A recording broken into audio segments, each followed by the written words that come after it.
청와대가 북한 김정은 국무위원장이 노동당 창건 75주년 열병식에서 남측에 유화적인 메시지를 내놓은 데 주목하고 있다면서도 전쟁 방지를 위한 남북 간의 합의 사항은 반드시 지켜져야 한다는 점을 강조했습니다. 네, 김 위원장의 이번 메시지가 막혀있던 남북 관계에 진전을 가져올 수 있을지 주목되는데요. 관련 내용들 조한범 통일연구원 선임연구위원과 함께 짚어보겠습니다. 어서 오세요. 예, 안녕하세요. 김정은 위원장이 지난 토요일에 노동당 창건 75주년 기념 열병식에서 육성으로 연설을 했습니다. 예. 거기에서 우리가 좀 주목해야 될 부분이 우리나라 국민들을 향해서 사랑하는 남녘 동포들이라는 표현을 사용해 가면서 보건 위기가 극복되고 나면 남북이 다시 손을 맞잡는 날을 기원한다. 이런 표현을 사용하면서 우리 측에 대한 입장을 밝혔습니다. 김 위원장의 이런 메시지 어떤 의미라고 일단 들으셨습니까? 그러니까 다시 손을 맞잡는 앞에 굳건하게라는 표현이 또 들어있어요. 그러니까 사랑하는 남녘 동포, 한국의 지도자들도 사랑하는 이라는 표현 잘 안 써요. 저 표현을 쓴 분이 돌아가신 그 김대중 대통령께서는 항상 입버릇처럼 존경하고 사랑하는 국민 여러분 이런 표현을 썼거든요. 그러니까 아주 이례적인 표현이죠. 그러니까 저 얘기는 뭐냐면 굉장히 많은 내용들이 함축되어 있는 거죠. 그래요. 뭐냐면 지금 우리 국내 대북 인식이 아주 나쁘죠. 아주 잔인한 서해 공무원 피격 사건, 사실 범죄에 가까운 행동이고, 그다음에 그 이전에 개성공단 공동연락사무소 폭파로 아주 지금 분위기가 안 좋죠. 네. 근데 저 얘기는 뭐냐면 그건 내 뜻이 아니었다는 얘기를 하는 겁니다.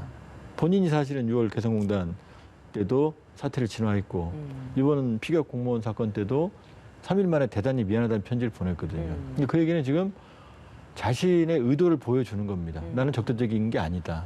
두 번째, 굳건하게 손을 다시 굳건하게라고 그랬거든요. 그러니까 다시는 신뢰가 손상되지 말자. 손을 맞잡길이란 얘기를 했거든요. 그러니까 네. 방역이란 얘기도 했거든요. 방역 위기를 극복하고 굳건하게 손을 다시 맞잡길이란 얘기는 제가 너무 앞서가는지 모르겠지만 남북 정상회담 다시 할 수 있다라는 뜻으로까지 해석이 보이는 거고요. 그러면 문재인 대통령이 종전선언하자라는 그 부분에 있어서의 일종의 화답이다 이렇게도 그렇게 해석할 수 보이죠. 있다는 왜냐하면 종전선언은 원래 북한이 원했던 거예요. 싱가포르에서. 그 볼턴의 회고록, 네. 우드워드 기자 회고록이 나오잖아요. 그러니까 종전선언을 6.12 싱가포르 회담 끝나고 폼페오 장관이 북한에 갔을 때 김정은 위원장 못 만났거든요. 못 만난 이유가 종전선언을 하자고 그랬는데 거기에 답을 안 하니까 김 위원장이 안 만났다. 그러니까 북한은 종전선언에 대한 집착이 매우 강하죠.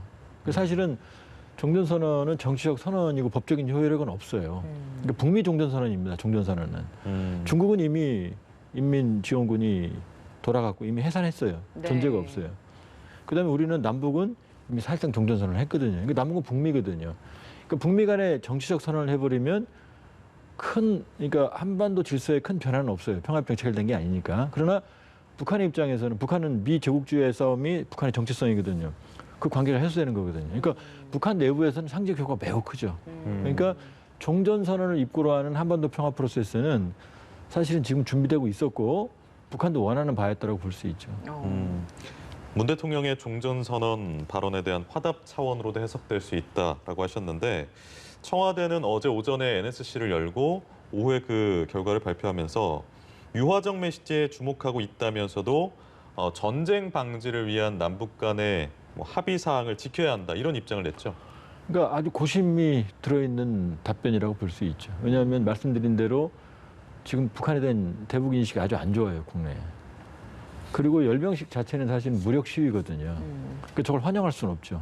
신형 무기도 공개가 됐고. 그러나 지금 말씀하신 것처럼 사랑하는 남녘 동포들 굳건하게 손을 다시 맞잡기라고 하는 매우 그러니까 김 위원장 체제에서는 남북 관계 사이에서 없는 일이 너무 많아요. 대단히 미안하다는 문서를 남긴 것도 있고 저런 표현도 유례가 없는 거거든요. 그러니까 이 두 가지를 조합해 보면 뭐 쌍수를 들고 환영할 수는 없지만 그러나 남북 관계에 대한 여러 가지 의미를 담고 있기 때문에 우리 역시 강도를 조절한 매우 신중한 반응을 보였다 이렇게 봐야겠죠. 유례 없는 굉장히 긍정적 신호들이 많이 담긴 연설이었다라고 평가를 좀 해주시는 것 같아요, 전반적으로. 예, 그렇습니다. 근데 이렇게 대화 재개를 하려면 거기에 앞서서 하나둘씩 미리 앞에 쌓여있는 문제들을 좀 풀어나가야 되잖아요. 가장 발 앞에 놓여 있는 것이 우리 공무원 피격 사건이거든요. 그렇죠. 예. 그러니까 이 부분에 있어서 공동조사에 대해서 아직까지도 답변을 내놓지 않은 상황이라서 어제 NSC 상임위원회 끝나고 나서도 다시 한번 우리 정부는 이 부분에 대해서 요구에 응해달라라고 요구를 하지 않았습니까? 이 부분도 다시 답변을 내놓을 가능성이 있다고 보세요? 가능성은 열려 있어요. 그러니까 가능성은 높지는 않지만 왜냐하면 지금 김 위원장의 이런 태도는 사실은 넘어가자는 신호예요. 자기 뜻이 아니었기 때문에. 그러나 그냥 지나가자. 그렇죠. 근데 예. 우리 국내 입장에서는 이건 묵과할 수가 없죠. 그렇죠. 여러 가지 이 진실 규명이 돼야 되는 거고 책임자 처벌도 있어야 되는 거고. 그러니까 가능성이 남아 있는 건 일단 김정은 위원장이 일단 상당히 유화적인 입장을 계속 보이고 있고요. 지금 조성길 그 이태리 대사태리 사건도 지금 침묵하고 있거든요. 네. 그러니까 저쪽도 강도를 조절하고 있는 거죠. 또 하나는 이제 대남 통지문 보내온 통지문을 주목할 필요가 있는데 일단 거기서 그 고속정 사건이 발발한 사건을 자행한 고속정 정장의 단독 결정이다라고 일단 꼬리자작은 했어요. 네. 두 번째는 그 당시 통지문에 보면 현지까지 지도부에 보고된 조사 내용 결과는 이렇다라고 했거든요. 그러니까 보고된 내용만 있는 거지 북한 지도부가 종합적인 조사는 아직 안 한 거거든요. 밑에서 보고만 된 거거든요. 그러니까 그 얘기는 경우에 따라서는 조사할 수도 있다라는 거거든요. 그러니까 이 상황이 북한 측에서는 그냥 넘어가길 바라겠지만 경우에 따라서는 아마 대남 총책이 김여정 제1부부장이니까 김여정 제1부부장 공동조사는 쉽지가 않죠. 왜냐하면 분쟁 수역이니까. 물론 이제 서면 공동조사도 있긴 있어요. 그렇기 때문에 아마 자기들이 적정한 수준의 조사를 했다라고 그다음에 고속 정장 수준에서 책임자 처벌까지 했다라는 그런 통지문 같은 형태를 보내올 가능성이 있죠. 왜냐하면 우리로서는 이대로는 없는 일로 넘어갈 수는 없거든요. 그러니까 가능성은 열려 있습니다. 알겠습니다. 공동조사의 가능성은 그다지 높진 않지만 그렇죠. 다른 형태로든 좀 후속 조치가 있을 수 있다는 말씀해 주셨는데 지금 열병식 안쪽으로 좀 들어가 보겠습니다. 심야 열병식의 배경이 무엇이냐 그리고 이것을 그날 저녁 7시쯤에 중계한 것이 무엇이냐 이게 뭐 미국 시간에 맞췄다라는 분석도 있던데요. 어떻게 보십니까? 이제 뭐 코로나 때문이다, 미국 시간이다 이런 쪽으로 전 둘 다 아니라고 봅니다. 왜냐하면 북한이 새벽에 담화를 내거나 미국 시간 맞춰서 미사일을 발사할 때는 다 도발행위였어요. 근데 이번에는 메시지가 도발이 전혀 없었거든요. 미국이라는 단어도 하나도 없었고 핵이라는 단어도 딱 한마디 나오는데 그것도 핵 위협이라는 외부로부터 위협이지 자기들의 전략무기 핵은 얘기를 안 했거든요. 그러면 미국을 자극할 이유가 없죠. 그렇기 때문에 그건 아닌 것 같다. 그다음에 코로나도 다 마스크 안 쓰고 있었거든요. 어제. 그렇죠. 그러면 코로나 환자가 없다는 걸 제 유일한 성과로 내세웠는데 코로나 때문에 반매할 일은 없는 거죠. 물론 오늘 노동신문이라 보니까 다시 이제 북한 주민들이 마스크를 착용을 하기 시작을 했어요. 그러니까 어제 행사로 본다 그러면 그러니까 극적인 효과. 그러니까 12시 딱 지나면서 바로 땡 하면서 시작됐고 네. 선전선동부장 리란이 사회를 직접 봤거든요. 그러니까 선전선동부장 리란, 그 밑에 현성월 요 라인에서 직접적인 연출했다고 봐야 되는 거고 그 위엔 누가 있죠? 김여정이 있죠.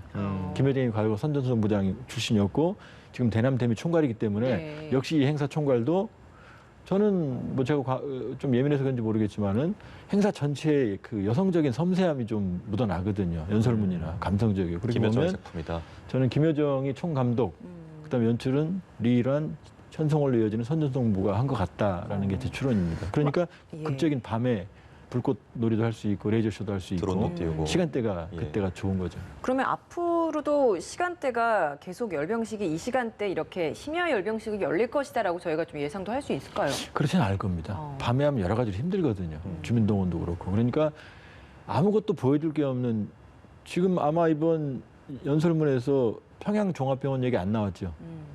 그 당장은 75주년에 맞춰서 완공하라고 그렇게 김정은 의장이 강조했고 신문에서 강조했거든요. 그 얘기 없잖아요. 그것도 완공 못한 겁니다. 예. 그다음에 원산갈마 해양광장 얘기 없죠. 그것도 이번에 수해 피해가 크거든요. 그쪽에. 그 어떤 성과도 없는 거죠 지금. 그렇게 본다 그러면은 이번에는 극적인 효과를 위해서 이벤트, 세레머니 성격이 강했던 거기 때문에 향후에도 또 반복될 수도 있지만 그러나 아마 향후에는 정상적인 형태로 돌아갈 가능성이 더 높습니다. 메시지 내용을 봐도 그 주민들 달래는 표현들이 굉장히 좀 많았던 것 같아요. 미안하다, 고맙다 이런 표현을 쓰고 주민 분들 굉장히 좀 높이는 표현을 사용하기도 했고요. 그렇죠. 예. 어떤 의미라고 좀 봐야겠습니까? 그러니까 김정은식 감성 정치, 이미지 정치죠. 왜냐하면 김정은 위원장은 선대에 비해서 여러 가지 딜레마가 많습니다. 김일성 주석 같은 경우는 항일 빨치산이라는 정치적 유산이 있었고 체제를 만든 사람이거든요. 권위가 굉장히 강하죠. 그러니까 탈북하신 분들도 김일성 주석은 잘 욕을 안 해요. 권위를 인정받는 거죠. 그다음에 김정일 위원장 아버지는 73년에 후계자로 등장해서 아버지가 김일성 주석이 94년에 죽었거든요. 예. 21년 동안 권력을 준비했어요. 네. 그러니까 어떠한 도전이 와도 이겨낼 수 있는 기반이 탄탄했죠. 그럼 결국 자연사했잖아요. 근데 김정은 위원장은 두 개 다 없죠. 준비 기간도 짧고 권위도 없고. 그러면 김 위원장은 성과로 보여줘야 됩니다. 네. 그러니까 집권하자마자 2012년에 다시는 인민들에게 허리띠를 졸라매지 않겠다 약속을 했어요. 이거 공개됐습니다. 네네. 그런데 지난해 연말 전원에서 어떻게 했어요? 다시 허리띠를 졸라매도라는 표현을 썼거든요. 성과가 없는 거죠. 그럼 이제 호소해야 되는 거죠. 감성 노출해야 자연재해도 되는 거죠. 아주 겹친 그렇죠. 상황이니까요. 그렇죠. 코로나이죠. 대북제재 있죠. 그다음에 수해도 우리가 생각하는 것보다 천문학적인 피해가 발생한 걸로 추산되거든요. 예. 그러니까 눈물 정치가 필요한 거죠. 읍소하는 거죠. 그러면서 왜 그 시간이 지나서 보도를 했냐. 편집해야 되거든요. 김정은 위원장이 얘기를 하면 주민들이 울먹이는 모습을 겹쳐서 계속 보여주잖아요. 그렇죠. 그러니까 치밀한 연출이 필요했던 거죠. 김정은 위원장 스스로도 울먹이는 모습도 보인 이 부분도 또 이례적이잖아요. 이례적인데 연출이라고 봐야죠. 왜냐하면 전에도 사실은 물론 젊은 지도자가 감정이 복받쳐서 그럴 수는 있어요. 그러나 저는 연출이 더 크다고 봅니다.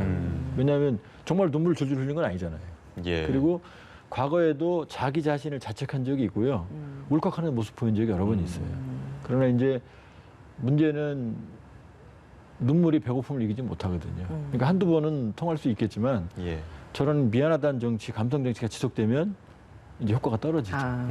지금 이 시점에 필요한 리더십을 연출된 측면을 좀 보여준 것이다라는 말씀이셨고, 이 내용을 보면 전쟁 억제력에 대한 것을 자위적 조치다라고 강조를 했어요. 네. 이건 속내가 뭘까요? 그러니까 매우 신경을, 그러니까 보여는 줬는데 오해하지 말라라는 걸로 중화를 시켜요. 그러니까 결코, 절대로 이런 표현을 썼어요. 그쵸. 선제적으로 안 쓰겠다. 그다음에 쓴다면은 만약이라는 단어도 두 번 썼어요. 만약에 쓴다면 이렇게 표현을 했거든요. 그러니까 우리가 대내적인 위상은 신무기 동원을 통해서 위상은 강조했지만 네. 그러나 그게 절대로 남을 공격하는 게 아니다라는 메시지. 그러니까 자극하는 메시지는 전혀 없는 거죠. 수위 조절을 했다란 말씀. 그러니까 핵무력, 미국 직접적인 언급은 이번 연설에서 다 없었어요. 빠졌습니다. 네. 그러니까 그런 부분에 있어서는 도발적인 메시지가 담기진 않았다라고 볼 수 있는데 말미에 신형 무기들이 다 공개됐잖아요. 예. 근데 거기에 포함된 게 SLBM과 ICBM인데 기존에 볼 수 없었던 ICBM과 SLBM이 공개됐단 말이에요. 아직까지 한 번도 시험 발사도 되지 않은 이런 신형 무기들을 공개한 것, 미국에게 어떤 메시지를 보내는 거 아닙니까? 그러니까 존재감의 과시죠. 날 내버려두면 계속 만든다. 그러니까 협상을 하자라는 얘기죠. 그런데 지금 뭐 화면에 나옵니다만 무수단 같은 경우 북한의 특징이 뭐냐면 우리는 미사일을 발사하면 최소한 10번 이상 발사를 해봐요. 그래야지 신뢰성이 검증이 되거든요. 근데 북한은 시험 발사를 한 번도 안 해보고 실전 배치합니다. 그게 무수단이었거든요. 화성 16핵도 아직 안 써봤거든요. 예. 무수단은 그러고 나서 실전 배치하고 쏘고 나서 대여섯 번 이상 실패했어요. 그러니까 저 무기가 실제로 쓸 수 있는지 여부는 불투명하죠. 그다음 두 번째는 저 굉장히 대형이죠. 네. 저 크기가 차량까지 커졌어요. 포함하면 한 25에서 30m 되거든요. 미니트맨이 미국이 쓰는 게 저게 굉장히 크잖아요. 네. 미니트맨이 저거보다 작아요. 저게 미니트맨 17m에 32톤이거든요. 근데 저게 액체 연료거든요. 액체 연료를 만일에 채우고 이동을 하면 흔들려서 터질 가능성이 있고 현장에서 액체 연료를 주입을 하게 되면 시간이 너무 걸려요. 요격당해요. 그러니까 미국은 미니트맨을 다 지하 사일로에서 운영을 합니다. 네. 저렇게 이동식으로 운영을 안 해요. 지금 대한민국에도 저 정도 거의 저게 아마 제가 보기에 무게까지 포함하면 80톤에서 100톤 나가는 거거든요. 차량까지. 예. 그럼 대한민국에 100톤, 80톤 지나갈 수 있는 교량이 얼마나 되겠어요? 도로도 없어요. 저기 서울 시내 갈 수 없거든요. 그럼 저 차량이 이동할 수 있는 도로는 북한에 매우 국한돼 있고 정해져 있어요. 그리고 이동해서 바로 쏘는 게 아니라 직립시켜서 거치대에 세운 다음에 차량은 이탈하고 쏘는 게 화성 15형이었거든요. 저거 동일하거든요. 네. 그러면 차량이 쉘터, 은닉 쉘터에서 나와서 이동해서 세우고 쏘는데 제가 보기에는 반나절 이상 걸릴 거거든요. 우리 킬체인으로 10분 내면 다 식별이 가능하거든요. 바로 요격당한다는 얘기죠. 그러니까 실전의 운영 능력은 대단히 제약된 무기다. 그리고 스마트폰 크다고 좋은 거 아니잖아요.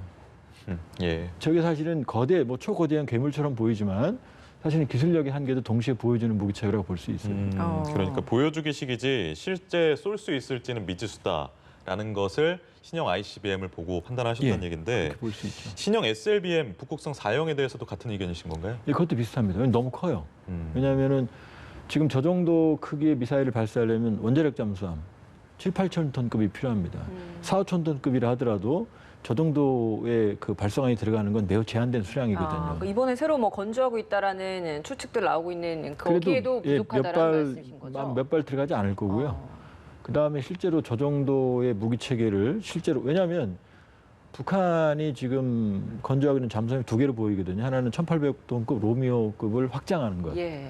그다음에 추정이지만 4, 5천 톤급을 지금 건조하고 있는 걸로 보여지는데 북한은 제 상식으로 우리도 3천 톤급 안창호함 건조한 지 얼마 안 됐거든요. 네. 북한 기술력으로 4, 5천 톤급 잠수함 건조가 가능한지 또 건조해도 재래식 잠수함의 효력이 있으려면 AIP, 공기 불여 추진 기관이 필요하거든요. 그게 없으면 사실은 깡통에 불과합니다. 하루 이틀 한 번씩 올라와야 되니까. 근데 북한이 AIP 기술이 있다고는 지금 확인이 안 됐거든요. 그러니까 저것도 사실은 실전 운영 능력이 대단히 제약된 거라고 볼 수 있어요. 물론 남부적 긴장감은 가져야 되지만 네. 그러나 지금 북한의 무기 체계는 대단히 비상식적인 무기 체계가 너무 많습니다. 크기가 커졌다고 해서 무조건 다 성능이 좋아진 건 아니라고는 아닙니다. 하지만 예, 예. 모양이 외형상으로 변화가 있었다는 건 어떤 기능적인 변화는 확실히 좀 있기 때문에 그런 변화가 있지 않겠습니까? 내부는 모르죠. 그러나 외형상으로 보면 ICBM 같은 경우는 그러니까 대륙간 탄도탄 경우에 특히 다탄두는 네. 후추진체라는 PBV라고 하는 포스트 부스터 비하이클이라고 하는 후추진체가 반드시 필요해요. 1단, 2단 로켓을 모두 이제 분리하고 나면 이 모터가 달려 있는 이 체계를 이용해서 대기권을 재진입을 해야 됩니다. 근데 그 외양상으로 보면 그게 달려 있어요. 저 뒷부분에 후추진체가 달려 있고요. 네네. 그 다음에 크기도 커졌고 그렇게 보면은 일단 성능은 모르겠지만 네. 외양으로 보면은 다탄두와 거의 완벽하게 일치합니다. 다탄두라는 건 그러니까 기존에는 ICBM을 개발을 할 때 사거리를 늘리는 데 좀 많이 주목을 네. 이렇게 했다면 이번에는 다양한 곳을 한 번에 공략을 하는 그 부분에 있어서 좀 중점을 둔 변화가 있다. 이렇게 이해를 해야 된다는 일단 이제 화성 15형도 사실은 다탄두형이었거든요. 근데 지금 이번에 보면은 그 후추진체의 길이가 더 길어졌어요. 예. 그렇게 보면은 저게 성능을 발휘한다고 그러면은 미니티맨 3가 미국이 3발 들어가거든요. 네. 과거에는 이제 피스키퍼라고 하는 무기는 8발까지 들어갔어요. 0.5메가톤, 50만 톤짜리 규모의. 근데 아마 미니티맨 정도로 추정을 해보면 저거보다 작은 미니티맨이 3발 들어가거든요. 그러니까 저 탄두 안에 다탄두를 넣는다 그러면 최소 3발은 들어간다고 봐야죠. 요격이 좀 힘들어지겠습니다. 그렇죠. 미국 이제 입장에서. 들어오면서 탄두가 각계 약진을 하거든요. 정해진 예. 목표대로. 그러니까 한 발이면 바로 요격을 하는데 쉽지만 3발이기 때문에 훨씬 더 어렵고 북한으로서는 공격 측에서는 효율성이 커지는 무기 체계가 다탄두죠. 이렇다 보니까 미국이 입장을 내놨는데 미국에 대한 직접적 도발 표현이 없었음에도 불구하고 신형 무기 공개된 데 대해서 실망스럽다 이런 표현을 썼습니다. 미국은 지금 어떤 상황, 어떤 생각이라고 좀 볼 수 있을까요? 그러니까 지금 언론에 보도되고 있는 실망스럽다라는 건 미국의 공식 입장이 아니에요. 그러니까 익명의 고위 관리가 말 한마디 한 걸 예. 지금 일파만파로 퍼지고 있는 거거든요. 그러니까 중요한 건 트럼프 대통령이 뭐라고 말하느냐. 아직 말 없거든요. 그다음에 폼페이오 장관이 뭐라고 말하느냐. 비건 부장관이 뭐라고 이게 중요하거든요. 예. 근데 미국 입장에서는 일단 안도화하는 게 이번에 핵실험 미사일 발사가 없었거든요. 예. 그걸 제일 우려했거든요. 그러니까 지금까지 지난해 연말 이후로 계속 정찰기들이 한반도 상공을 왔거든요. 어제도 왔을 겁니다. 그 당일에도. 서해 공무원 피격 당일도 와 있었어요. 그거는 이제 안도하는 거죠. 그러나 신형 무기 체계를 공개한 건 유감이죠. 미국을 겨냥한 ICBM이니까요. 그렇기 때문에 미국 측 입장도 아마 우리 청와대 NSC와 유사한 입장일 겁니다. 그러니까 북한을 자극하지 않으면서도 조용한 대화로 복귀, 그다음에 핵능력 확산은 우려한다. 이 정도 톤이지 트럼프 대통령이 저기에 대해서 트럼프 대통령이 핵실험과 ICBM 발사만 안 하면 된다고 그랬거든요. 예. 그러니까 미국도 강한 반응은 나오진 않을 가능성이 높아요. 그러면 지금 앞서서 위원님도 그 신형 ICBM과 SLBM의 유용성, 효용성에 대해서, 그러니까 실제로 쏠 수 있을지에 대해서 의구심을 좀 가지셨지 않습니까? 예. 미국에서도 그런 생각을 가지고 있고 이에 대한 증명을 위해서 북한이 뭐 실험을 한다거나 이럴 가능성, 도발에 나설 가능성은 얼마나 보십니까? 지금 김정은 위원장의 언술 체계나 이번에 또 하나 김 위원장의 입장에 예를 들면 발사를 했다 그러면 지금 북한 주민들이 매우 어렵거든요. 지금 본인이 국가핵무력 완성을 선언했는데 또 발사하는 의미가 없잖아요. 네. 돈도 없는데. 주민들의 감성 정치 일단 안 통하고요. 두 번째는 발사했을 때 트럼프 대통령, 그러니까 김 위원장이 제일 친분을 과시하는 게 트럼프 대통령이잖아요. 바이든은 사실 껄끄러운 상태입니다. 그 북한 측에서는. 예. 그렇게 보면 지금 대선 전에 미사일을 발사한다고 그러면 트럼프 대통령이 도와주는 게 아니거든요. 대북 정책마저 무너지거든요. 그럼 트럼프 대통령이 도움도 안 되고 두 번째는 그럼 트럼프 대통령은 아마 극단적인 행동할 가능성도 있어요. 군사적인 옵션을 써서 대선 분위기를 거의 전쟁 분위기로 이끌어갈 수도 있거든요. 충분히 그럴 양반이거든요. 도움되는 게 하나도 없죠. 그럼 대선 끝난 다음에 쏘는 건 예, 예. 만약 바이든이 당선이 지금 유력하지 않습니까? 예. 그럼 협상도 하기 전에 미국을 자극하고 좋을 게 없죠. 안 그래도 바이든은 민주당 껄끄러운 대상이거든요. 그러니까 지금은 도발했을 때 고강도, 중저강도는 모르지만 예. 고강도의 도발은 북한 체제 김정은 위원장에게 전혀 도움이 안 되죠. 그러니까 대선 전 그리고 대선 직후까지만 생각을 해봐도 북한이 이런 신형 무기들을 시험 발사를 해볼 가능성은 극히 낮다라고 분석을 다만 해주시네요. 이제 미국이 북한을 전혀 무시하거나 아니 미국 쪽에서 자극이 오거나 그런 이제 상황이 급격하게 변하면 그때는 모르겠지만 요 추세대로 가려면 이제 도발은 사실은 실익이 전혀 없죠. 예, 알겠습니다. 오늘 여기까지 이야기 듣도록 하겠습니다. 조한범 통일연구원 선임연구위원과 함께했습니다. 고맙습니다.